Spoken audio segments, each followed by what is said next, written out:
여러분 안녕하십니까? CTS 가족 여러분, 이렇게 귀한 시간 가지게 돼서 마음 깊이 감사를 표합니다. 저는 박영선 목사입니다. 오늘 이 시간에 구원의 영광과 신앙생활의 승리에 대하여 짧은 강의를 하겠습니다.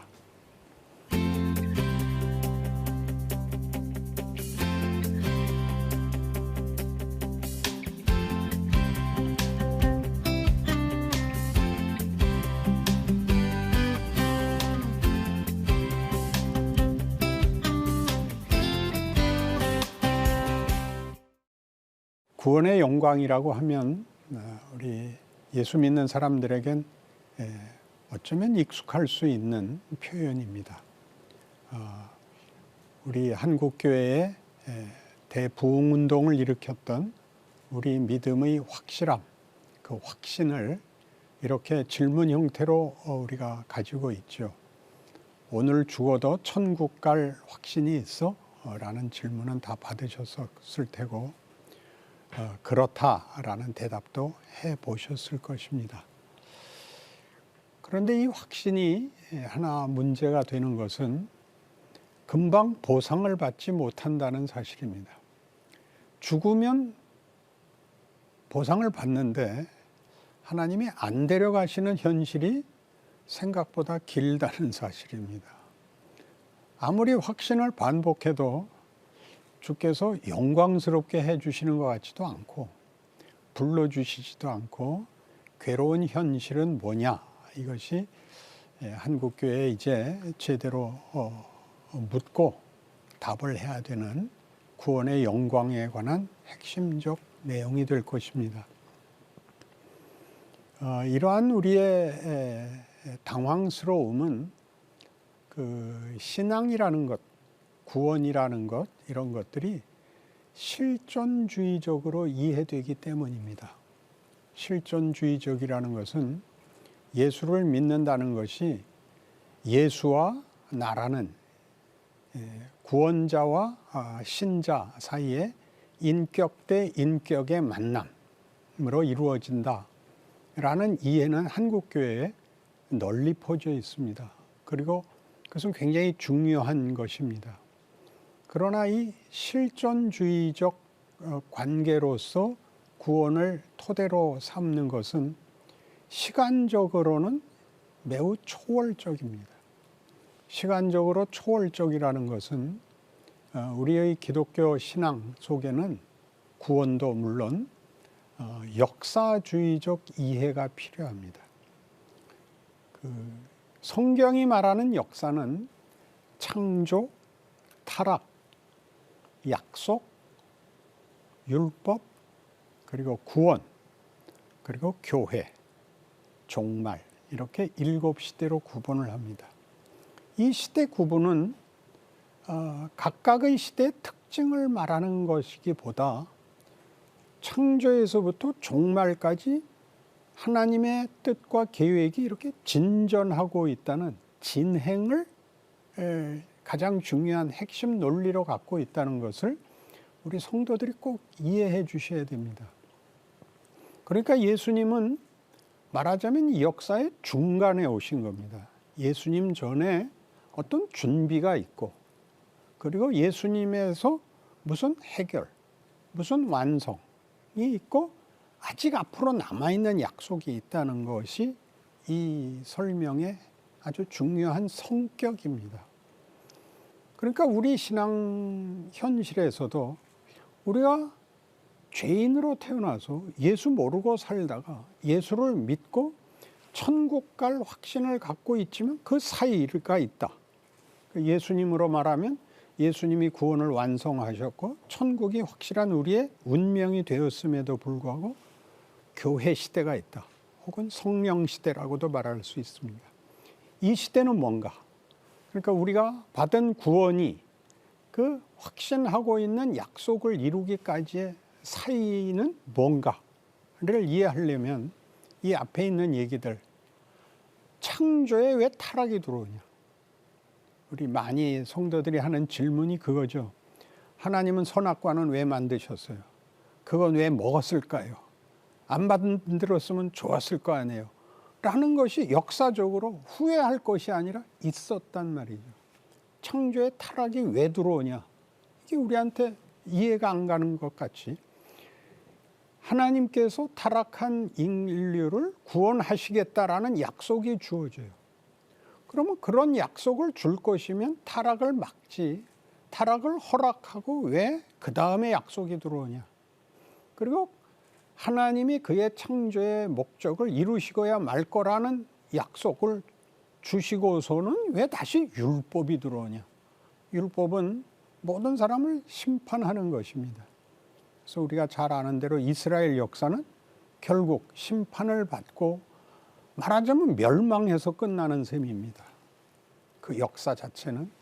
그리고야 예수가 오셔서 이 앞에 있었던 이 모순들을 다 그 함의를, 그 진정한 한목적적인 구원을 이루십니다. 예수 안에서의 승리는 그 앞에 있었던 어떤 모순, 어떤 충돌 같은 것들이 이 안에서 해결되고 그리고 교회가 주어지고 천국이 기대되는 것입니다. 근데 이런 얘기 속에는 무엇이 있느냐면 우리가 예수를 믿고 났는데도 아직도 남아있는 어떤 의심, 막막함, 좌절감 같은 것은 뭐냐에 대해서 성경이 구약 전체를 통하여 얘기해 주고 있고 그런 것을 지나서 그런 과정을 통해서 그런 과정이 일을 해서 예수의 승리, 예수의 구원의 완성, 약속의 완성들은 우리가 아는 것 같이 초월적인 어떤 운명, 결정된 숙명 같은 것이 아니라 경험해야 되는 것이요. 그 안에서 우리의 이해와 항복이 요구되고 있다는 것을 전제하고 있습니다. 그러니까 이렇게 생각해 보십시오. 왜 약속이 들어왔는데 율법이 와야 됐을까요?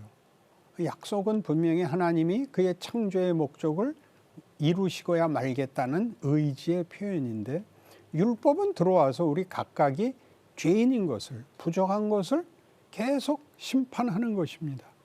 그리고 사사기나 열왕기를 통해서 알다시피 이스라엘 백성은 그 많은 약속과 많은 증거를 갖고 있음에도 불구하고 바벨론 포로가 되는 것으로 그 역사가 끝이 납니다.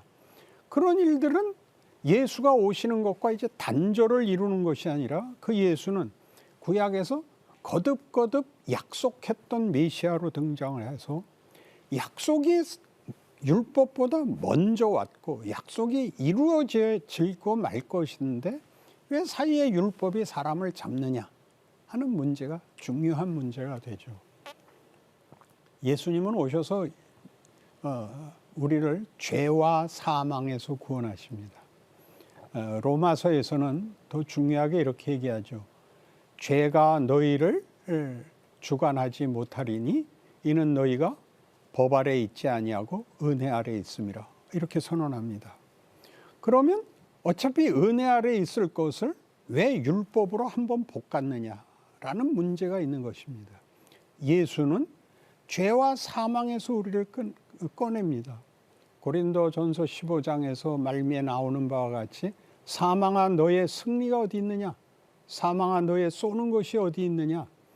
사망의 권세는 죄요. 죄의 권능은 율법이라. 율법이 사람을 다 잡은 거라고요. 이것이 왜 필요하냐? 우리 잘 아는 제자도 아무든지 나를 따르려거든 자기를 부인하고 자기 십자가를 지고 나를 쫓을 것이니라. 거기에서 자기 부인은 바로 이겁니다. 우리가 죄인이다. 보통 처음에 예수 믿는 입장에서는 죄인이다라는 걸 다 고백하고 그 죄인인 것을 회개합니다. 그 중생이라고 얘기하는 경험을 치릅니다. 그러나 여기 나오는 죄인이다라는 그 회개는 보다 깊은 이런 역사적 맥락 속에서 이스라엘이 약속 속에 있었지만 그 약속을 이루기 위하여 너는 죄인이다를 확인시키는 율법이 그 그 다음 따라 나와서 이스라엘 전 역사를 통하여 무슨 경험을, 무슨 사실을 확인시켰다. 그게 뭐냐? 로마서 3장에 나오는 모든 사람이 죄를 범하였음에 하나님의 영광에 이르지 못했다입니다.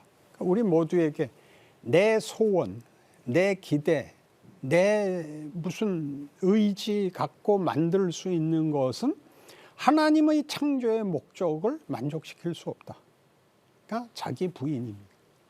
그리고 십자가를 지고 나를 쫓으라. 십자가는 지극함이 아니고 우리는 그것이 이런 초시간적인, 서두에 얘기한 것 같이 초월적인 단어로, 명분으로 작용해서 지극한 것이 되고 말았는데, 순종입니다.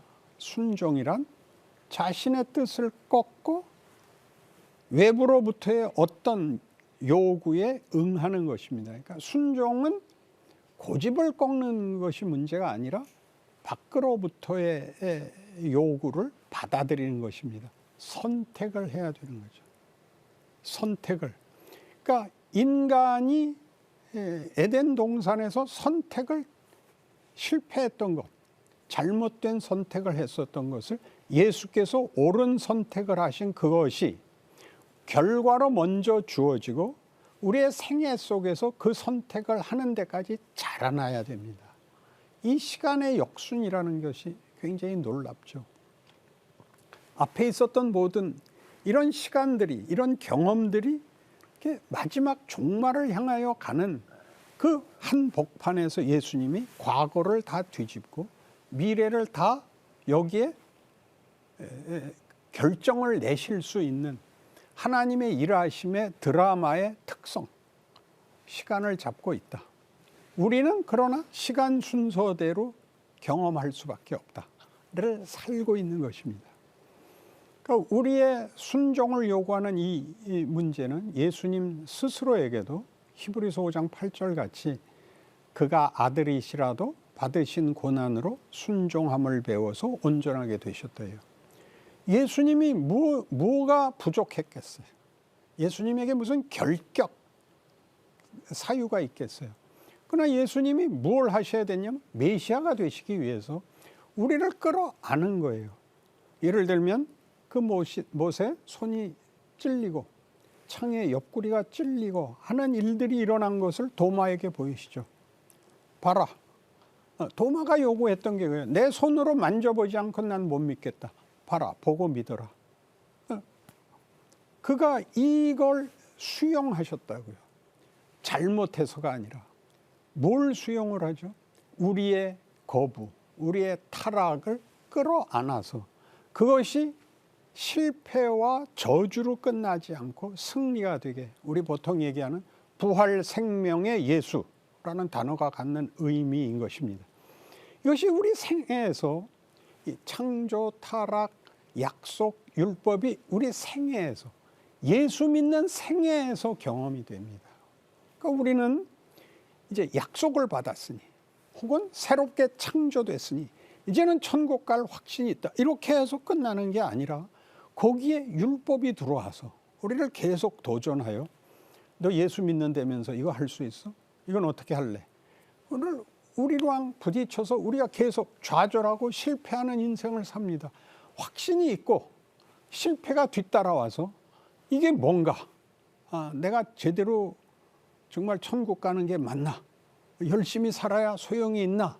하는 시간들 속에서 끊임없는 실패 속에서 구약이 실패로 끝나지 않는 것처럼, 구약의 이스라엘의 실패가 이방 모두에게 복음이 넘어가는 것처럼 구원의 영광이라는 것은 이건 취소될 수 없는 일이고 결정된 미래인데 실패하는 과정을 우리가 살 수밖에 없는 것이 우리가 이런 자유, 우리의 승복을 만드시는 하나님이 주신 기회를 사는 것이 현실이라는 걸 아는 것이 영광인 것입니다. 이 시간의 역순을 성경에서는 이렇게 얘기하죠. 로마서 5장 8절 같이 우리가 아직 죄인 되었을 때 그리스도께서 우리를 위하여 죽으심으로 우리에 대한 하나님의 사랑을 확증하셨느니라. 그러니까 구원은 완성되어 있어요. 우리 하나님의 자녀된 자들은 2000년 전에 구원이 확정되어 있는데 시간 순서, 우리의 경험 속에 하나님이 우리를 그 후에 태어나게 하세요. 태어나는 모든 사람은 부모가 믿었을지라도 죄인으로 태어납니다. 하나님 모르고 태어납니다. 죄 짓다가 중간에 믿죠. 그거 믿고 확신을 가집니다. 그리고 그 약속이 우리의 운명이라는 걸 알게 됩니다. 그러나 하나님께서 우리가 깨우치지 못했을 때, 하나님을 찾을 이유도 몰랐을 때 우리 안에 우리 운명을 결정을 지으시고 그 후에 태어나서 죄인됨과 예수를 만남과 신앙을 가졌음에도 불구하고 시련 속에서 허덕이는 과정을 겪고 아까 얘기한 것 같이 우리 자신의 선택, 자유, 결정을 요구하십니다. 그 결정이 시작이 되거나 근거가 되는 게 아니라 부름을 받았고 그의 자녀이기 때문에 주어지는 요구입니다. 우리는 커나가고 우리가 마침내 주께 다 맡깁니다 하는 자리에 가는 실력이 만들어지는 것입니다. 그러니 우리가 이제는 단순한 선포, 주장, 우리의 결의 같은 것들로 대신하는 것이 아니라 우리라는 인격, 우리의 의사, 우리의 분별, 실력 같은 것들이 자라나는 대로 우리의 시대, 우리 각각의 인생을 살아내야 하고 그것이 실패할 수 없다, 손해볼 수 없다라는 성경의 약속들 속에 있음으로 인하여 오늘의 실패를 혹은 오늘의 부족함을 우리는 감수하고 더 나아갈 수 있는 것입니다. 침체되어 있는 한국 교회가 그 신앙상의 확신과 조급한 보상 때문이라는 것을 안다면 무슨 그것을 꾸짖는 일에 낭비하자는 게 아니라 우리가 늠름하게 우리의 과정을, 신앙생활을 옛날같이 큰 소리 치는 것과 다른 우리 하나하나가 커가는 과정으로서 이해하는, 그래서 깊고 긴 충성과 성숙이 우리 앞에 놓여 있다, 이렇게 영광으로 이해해야 맞습니다. 신앙생활 중에 이제 가장 이해가 안 가는 부분이 신앙생활이 고난으로 가득 차 있다 하는 것입니다. 대부분의 신자들은 그것을 완벽을 기준으로 근심 걱정하는 것부터 죄다, 이제 그 자책을 하는 경우가 많은데, 신앙생활이 왜 고단하냐 하면 예수님께서 요한복음 17장에서 제자들에게 이렇게 말씀하십니다. 아버지께서 나를 보내신 것 같이 나도 너희를 보낸다, 그렇게 됩니다. 그러니까 예수의 오심과 우리를 보내심은 같은 맥락인데 거기엔 이런 내용이 포함됩니다. 예수님의 오심은 잘 아시는 대로 임마누엘, 하나님이 우리와 함께 하신다입니다. 그러니까 예수로 말미암는 구원은 어떤 의미에서 우리 인류의 구성원이 됨으로써 예수를 구원하면 인류 모두가 구원을 함께 받는 것으로 이제 묘사되고 있습니다. 로마서 6장에 나오듯이 우리가 예수와 함께 죽고 예수와 함께 살아났다를 강조하는 것이죠. 똑같은 개념으로 예수가 와서 인간이 되어 인간들이 저지르는 모든 것을 감수하시는 것으로, 그 감수를 하는 성육신, 그걸 감수한 것이 그를 찌른 자도 그의 이웃이 되었기 때문에 그를 찌를 수 있었고, 그래서 임마누엘이 거기까지 확장된 것 같이 우리를 세상에 보냄으로써 우리가 이웃들 앞에 임마누엘로 서는 인생을, 존재를 가지게 되는 것입니다. 그러니 우리가 저들을 다 구원하여 내야 메시아가 되는 것이 아니라 우리가 보냄을 받은 것으로 이미 메시아인 겁니다. 예수님이 이 땅에 오심으로 이미 메시아가 된 것 같이 우리가 이웃들에게 보내짐으로써 우리가 사는 시대와 우리의 사회에서는 우리가 다 메시아이고, 그들은 우리 말을 듣고 안 듣고 이전에 그들을 위해 우리가 보냄을 받고 그들과 같은 시대와 이웃이 됨으로써 그들은 나와 운명을 같이 하는 존재가 된다. 이렇게 말하는 것이 성경입니다. 그래 우리는 고단하죠. 예수님이 고단했던 것처럼 알아듣지 못하는 사람들하고 욕심이 다른 제자들을 사이에서 괴롭게 사셨습니다. 그가 많은 기적을 이루셨으나 그것으로 그의 형편이 나아지질 않습니다. 그리고 마지막에도 결국 배신을 당하고 그리고 십자가에 죽으십니다. 그러나 마지막 기도는 아버지여 저들을 사하소서. 저들이 자기가 하는 일을 알지 못하나이다입니다. 알지 못하는데 사하소서입니다.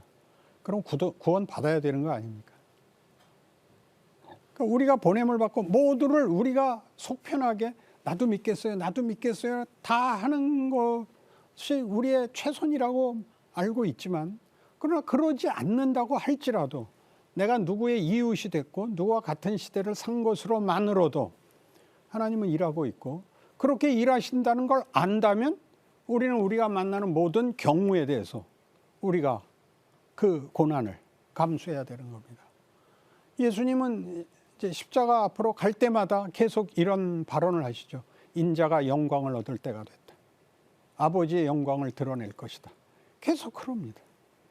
그 우리의 인생이 선교사로 간 분들의 고백도 그거 아닌가요? 최고의 고백이 30년을 선교사로 했었는데 한 명도 구원 못했다. 이런 얘기 우리 듣습니다. 그러나 그가 간 것으로만으로도 거기는 이미 어떤 구원의 가능성이 복음의 열매가 씨로 뿌려졌을 것이다라고 믿는 것입니다. 이것이 이렇게 보는 것이 역사이죠. 아까 얘기한 대로 성경 역사이고 세상 역사는 제국주의거나 문명사거나 침탈에 불과한데 우리 예수 믿는 자들에게는 우리가 보냄을 받는 아버지와 내가 하나인 것 같이 저들도 하나가 되어 우리 안에 거하게 하심으로 우리 모두를 하나 되게 하소서로 부름을 받습니다. 그 제자들 배신하기 전에 이 약속이 주어지고 배신이 일어나죠. 우리 아까 시작에 창조가 있고 타락이 있고 약속이 먼저 들어오고 율법이 나중에 들어와서 율법이 정죄하지만 그 정죄가 운명이 되는 게 아니라 그것이 약속을 이루는 데 있어서 우리의 자발성, 우리의 선택의 실력을 만들어내는 역할을 한 것 같이 그렇게 작용을 합니다. 그러니까 이제 새삼스럽게 봐야죠. 우리 세상 역사가 세상은 밤낮 하나님 반대하고 하나님 말 못 알아듣고 교회를 능멸하고 이렇게 원망하지 마시고 아무래도 좋아. 너희가 다 나를 버릴 것이다.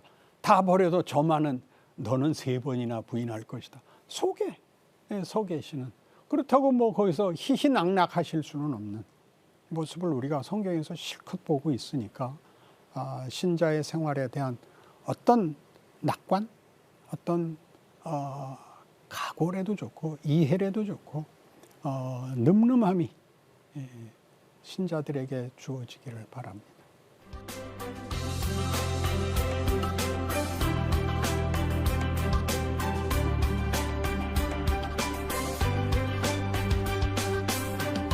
목사님과 함께 그 하나님의 일하심, 하나님의 열심에 대해서 듣고 또 우리들의 믿음을 정돈할 수 있어서 참 좋습니다.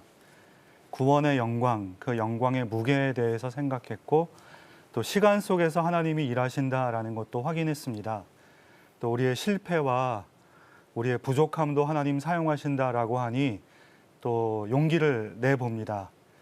그러나 그 승리를 주신다, 영광의 무게라고 하는 그 하나님의 열심과 또 여전히 아직은 가야 할, 아직은 부족한 우리의 믿음을 생각하면 소중한 지침들을 좀 배우고 싶은데요. 악에게 지지 말고 선으로 악을 이겨라.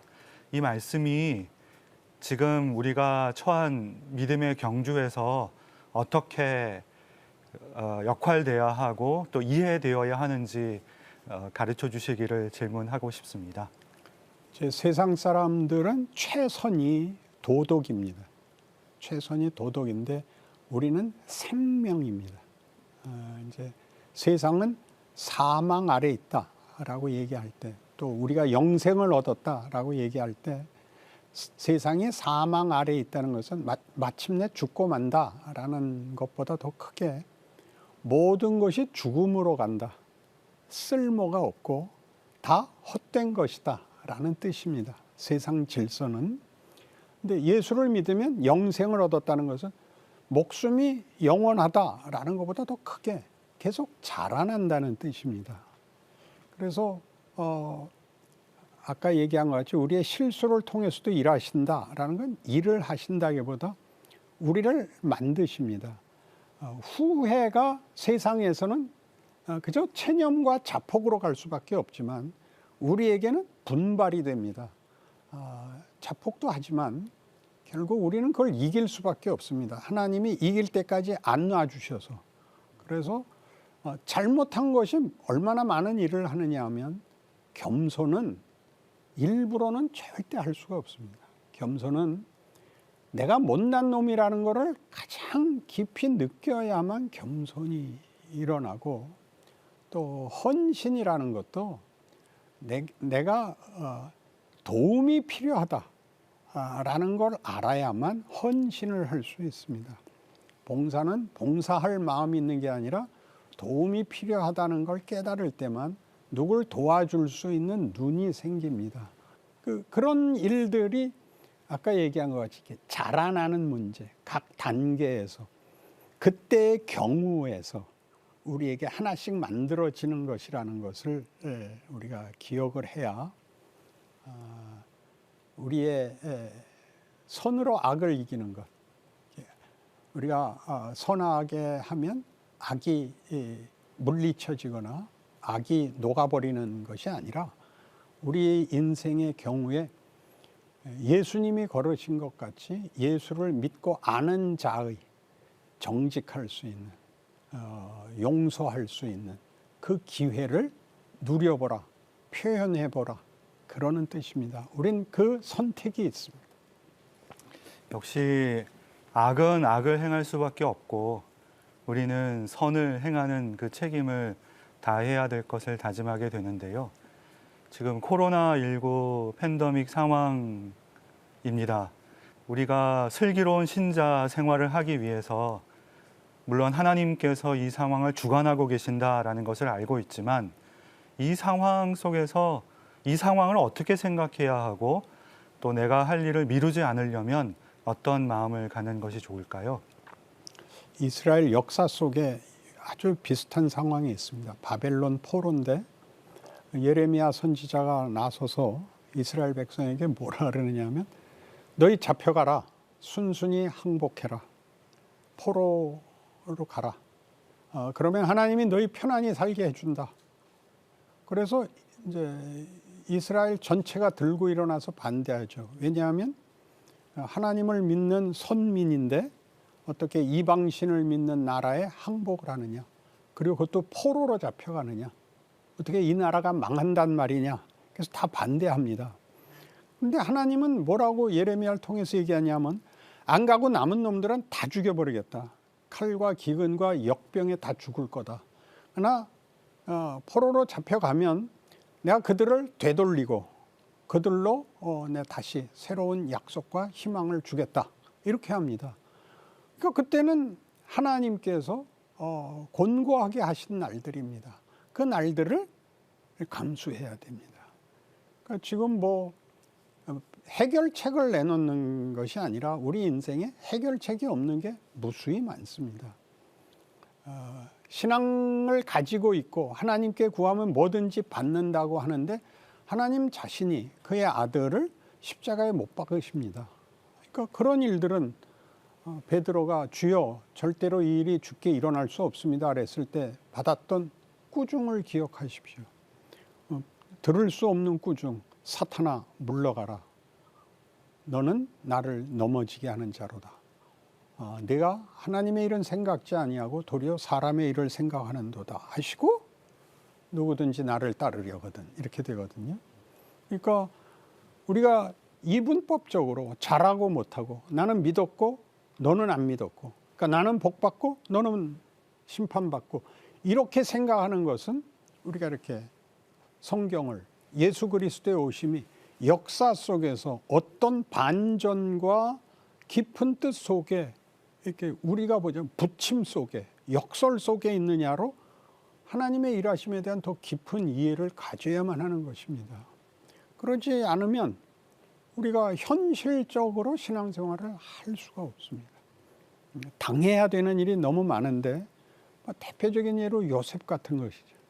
요셉은 하나도 모르고 당하는 거죠. 지가 밉게 놀아서 형들한테 미움받고 팔려가고 범하지 않은 죄 때문에 감옥에 갇히고 쇠사슬에 묶여서 10여 년 이상을 고생하다 갑자기 총리가 되죠. 그러나 나중에 돌이켜보니까 그 생활이 그가 총리 노릇을 하는데 가장 중요한 교육이 됐죠. 제일 고통받는 자가 누구냐, 억울한 자가 누구냐, 백성들을 위한 통치자가 됩니다. 그런 지혜와 실력이 생기죠. 그러니까 우리에게 일어나는 이해할 수 없는 고난들과 어려움들에 대해서 겁먹으면 안 됩니다. 그때는 기다려야 됩니다. 그리고 자신의 실수를 용납하셔야 됩니다. 우리가 실수할 수밖에 없고 실력이 그것밖에 안 돼서 누가 이런 질문을 했어요. 폭력적인 아버지 밑에 지금 있는데 집을 나가야 되느냐 이대로 참아야 되느냐. 그래서 둘 중에 아무거나 선택해라 괜찮다. 그럼 나가도 된단 말이야. 된다. 나가면 어떻게 해? 나가면 개고생을 하지 뭘 어떻게 해. 그리고 후회하지. 남아있으면 죽어나지. 어느 게 정답인지 모릅니다. 그때 이랬으면 이라고 후회하는 것으로 지금 그때 고생이 나한테 실력으로 남아있지 않고 그때를 후회해서 슬쩍 넘어가지 말라 말입니다. 그때 그러지 말고 고등학교 때 공부 잘했을 걸 그러지 말고 공부 못해서 그 이름 없는 학교 다니고 변변한 경력 낼 수 없는 지금 실력 있으라 말이죠. 좋은 학교 나와서 댕댕거리는 사람에게 꿀리지 않는 깊은 그 내공이 있어야 된다 말이죠. 그렇게 하나님이 일하신다고 약속하는 겁니다. 목사님 그래도 고난이라고 하는 건 참 쉽지는 않은 것 같습니다. 그러니까 예수님 보고 십자가 지지 말라 그런다니까. 그러니까 우리는 다 이율배반적으로 살아요. 그리고 왜 그 이스라엘 백성이 그렇게 아우성을 쳤겠어요? 예수를 십자가에 못 박고 바라바를 놓아주십시오. 왜냐하면 배신감을 느꼈거든요. 잔뜩 기대했는데 죽은 자를 살렸는데 오병이어의 기적을 행했고 바다를 잠잠케 했는데 죽는단 말이에요. 그래서 다 뒤집어진 거예요. 그러니까 뭐 우린 결과를 아니까 유대인들은 예수를 못 봤기 때문에 죄인이다 이렇게 얘기하는 기독교 2000년 역사 내내 그 오해를 했어요. 유대인들이 나쁜 놈이라고. 아니에요. 우리예요 그게. 그러니까 우리도 잘한 게 없다라고 가서 질질 짜고 울자는 얘기가 아니라 그걸 우리가 갖고 있는 거예요. 거기에서부터 우리가 자기 부인이라는 길이 열리고 자기 부인이 되고 순종할 수 있는 자리에 나가는 자유로운 아담이 실패한 자유의 선택이 잘못된 것이 자유의 선택이 순종으로 가는 실력이 생기는 길을 걷고 있는 거죠. 하나님은 우리를 써먹으려고 그러잖아요. 우리가 소모품이 아니에요.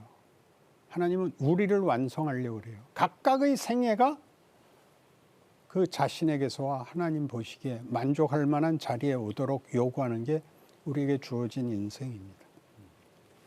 영적인 분별력이 너무 중요한데요. 목사님께서 늘 생각하시는 기준이라고 할까요? 물론 뭐 하나님께 영광 되는 결정을 넘어서는 실제적인 지침을 하나 부탁드리겠습니다. 잘 모르겠어요. 그 시대마다 어느 걸 잘하는 분들이 있어요. 예, 저 개척 때는 어떤 분이 찾아와서 자기 아이가 귀신 들렸는데 기도 한번 해달라 그래서 제가 그때 그랬어요. 부흥사 유명한 부흥사 이름 몇 분 대고 그 중에 한 분을 찾아가시라 그랬어요. 그러니까 우리가 다 모든 걸 갖고 있는 메시아가 되려고 그러면 안 돼. 우리는 이게 한계가 있는 존재고 영적 분별이라는 것은 이제 어떤 어른들에게 이렇게 한 면씩 주어져 있어서 누구에게 들어야 되는가, 누구의 견해를 따라야 되는가 하는 것은 개인의 몫이 됩니다. 하나님의 절대 주권과 이 역사를 책임 있게 이끄심 앞에서 우리가 맡은 배역에 대해서 조금 설명해 주세요. 이제 한 드라마를 만들면 각자가 한 배역씩을 맡아야 됩니다. 여러 개를 하면 안 됩니다. 주인공으로 나올 때가 있고 조연으로 나올 때가 있고 엑스트라로 나올 때가 있는데 그때 각각의 배역을 하시는 것은 그 전체 드라마의 결론을 만드는 걸 극화하는 데 쓰이는 겁니다. 결론을 주장하러 나가지 않습니다. 그건 작가의 몫입니다. 그래서 그때는 이게 뭔가 싶은 일들을 여러분들이 감당하셔야 됩니다. 여러분이 그냥 방청객인 때, 지나가는 사람에 불과한 때들이 매우 많고 한마디 할 수 있는 거는 굉장히 중요한 기회입니다. 그리고 주인공이 되는 일은 우리 같은 사람들에게는 평생 없습니다. 어디서 주인공이 한 번 되냐 하면 집에서 아버지 남편일 때 주인공이고 교회에서 목사로 일할 때 한 번 주인공입니다. 그 외엔 주인공인 사람은 없습니다. 목사님을 만나면 힘이 나고 많은 위로를 받게 되는데요. 지금 우리가 살아가는 이 시대는 칭찬과 위로가 필요한 시대라고 생각합니다. 서로를 칭찬하는 어떤 중요한 내용이 있다면 저희가 배워가도록 하겠습니다. 제일 중요한 건 시간을 끌어야 돼요. 서로. 자신도 오래 살라는 얘기와 다릅니다. 이렇게 고민하고 갈등하는 시간을 견디게 해줘야 돼요. 그래서 언제나 자기 인생은 자기가 주인공이니까 내가 배역을 조역을 맡았다고 해서 나 자신이 조역인 건 아닙니다. 내 인생은 다 내가 주인공이죠. 그러니까 내가 조역을 하는 그때 일을 잘해야 되고 또 이 무대에 올라서지 못했을 때 역할도 자기가 살아내야 하는 것입니다. 그래서 우리가 서로 만나면 자기 인생을 살 수 있게 누가 알아줘야 되는 거죠. 나를 보고 인사하는 사람이 있고 나를 보고 반가워하는 사람이 있고 내 말을 들어주는 사람이 있다는 것은 가장 큰 힘이 됩니다. 그래서 우리가 이 어려운 시대를 살 때일수록 서로가 서로에게 친근하게 안부도 묻고 견디게 해줘야 됩니다. 그리고 정답을 제시하면 안 됩니다. 나 이만저만한 고민이 있어. 그러면 힘들겠다 그래야 되는데 네가 기도 안 해서 그래 이렇게 말하는 거는 다시 못 보게 합니다. 그럼 견딜 수 없게 하고 편을 들어서 그가 아무리 죽을 것 같다 그래도 죽지 않습니다. 하나님이 못 죽게 하거든요. 우리가 신앙생활에서 제일 깊이 기억해야 되는 게 난 왜 요 모양 요 꼴일까 그럴 때마다 예수를 안 믿을 수가 없다는 사실을 기억하십시오. 그거는 우리가 선택을 할 수가 없습니다. 안 믿는다고 자기가 우기는 걸 자기가 압니다. 하나님한테 엉기는 거죠. 자기가 알고 있습니다. 안 믿을 수가 없다는 것, 하나님이 우리에게 하신 약속을 취소할 수가 없다는 것은 같이 묶여 있습니다. 그러니 여러분의 인생을 살아내십시오. 그러면 후회스럽고 절망스럽고 달갑지 않은 인생들이 합쳐져서 어떤 열매를 맺는지 보는 날이 올 것입니다. 신자로서 이 땅에서 살아가는 모습이 참 명예롭다라는 말씀 늘 들었는데요. 신자의 삶의 명예에 대해서 다시 한번 가르쳐 주시기를 부탁드립니다. 우리는 박수를 칠 수 있습니다. 누구에게 박수를 칠 수 있다는 것은 대단한 명예입니다. 우리가 박수를 받는 사람이 명예롭다고 그러는 것은 세상에서 승자와 패자를 나누는 법이고 우리는 내가 승자가 되지 않아도 나는 이미 보상을 받았고 나는 이미 영광의 자리에 있기 때문에 박수를 칠 수 있습니다. 그것이 우리의 영광입니다. 목사님, 이 시간에 우리들에게 남기고 싶은 말씀 정리해 주시기를 부탁드리겠습니다. 예수를 믿는 것은 계속 새로운 창조로 나가는 것입니다. 로안 윌리엄스는 이런 유명한 말을 남겼습니다. 하나님은 언제라도 새로운 창조로 우리 인생에 찾아올 수 있다. 굉장하죠. 우리의 욕심을 채워주는 게 아니라 하나님의 새로운 창조.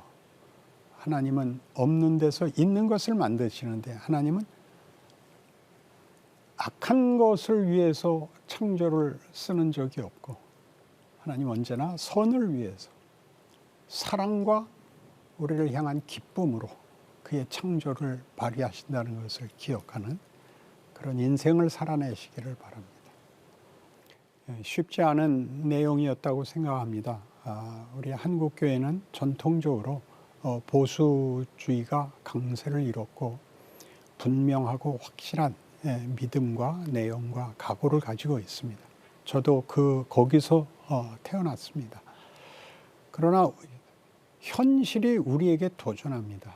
우리가 알고 있는 것으로만 답을 할 수 없는 현실이 오는 것은 세상이 악해지고 세상이 못 살게 굴기 위한 꼭 핍박 때문만이 아니라 하나님이 우리에게 더 생각하라고 더 풍성해지라고 요구하시는 도전입니다. 이것을 시험이나 재난이라고만 생각하지 마시고 신자의 인생으로 어느 사회에서나 어느 나라에서나 살아내는 국민의 한 사람으로서 가지게 되는 신앙과 사회, 신앙과 국가와의 갈등 혹은 어떤 어려움들이 하나님의 풍성하심과 예수로 말미암아 없는 구원이 가지는 그 권능을 더 깊이 깨닫게 한다는 사실을 기대하는 그런 신앙으로 한국교회와 성도 여러분들의 현실이 자라나기를 더 큰 기쁨을 얻게 되기를 바랍니다. 부디 코로나도 이겨내시고 여러분의 인생도 다른 사람들의 간증 듣는 거 말고 여러분의 인생이 만족스러웠다는 것을 보람으로 가지는 열매가 있는 그런 인생이 되기를 바랍니다.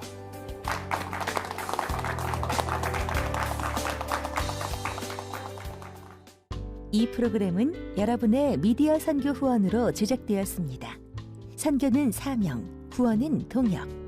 당신도 복음을 전할 수 있습니다. 선교 후원 02-6333-1003번